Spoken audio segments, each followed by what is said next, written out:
Alors non, le gouvernement ne soutient pas le pouvoir d'achat. Officiellement, il le soutient, c'est ce qui est annoncé de toutes les manières, un peu comme ça, manière magique, ils répètent, mais dans les faits, qu'est-ce qu'ils font? Ils n'augmentent pas les prestations sociales ni les pensions de retraite. Au contraire, ils les désindexent du coût de la vie, donc c'est une chute. Et ensuite, ils soutiennent qu'avec les heures supplémentaires et complémentaires, les gens vont augmenter leur pouvoir d'achat. Absolument pas, ça ne va servir qu'à compenser ce qui est perdu au niveau des prestations sociales. Donc, en fait, c'est travailler plus pour gagner la même chose.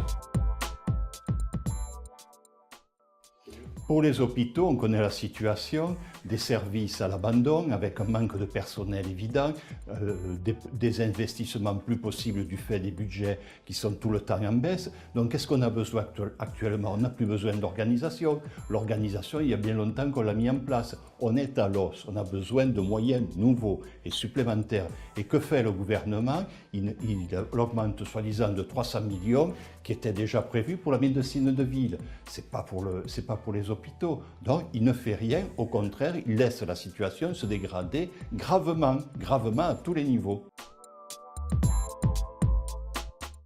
Alors le reste à charge zéro, bonne mesure dans l'idéal, on ne peut pas être contre.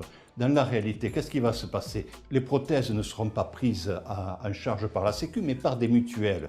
Donc au final, et pour faire simple, il y aura une augmentation du prix des mutuelles, et notamment pour les retraités, puisqu'on paiera plus en fonction de l'âge et non en fonction des revenus.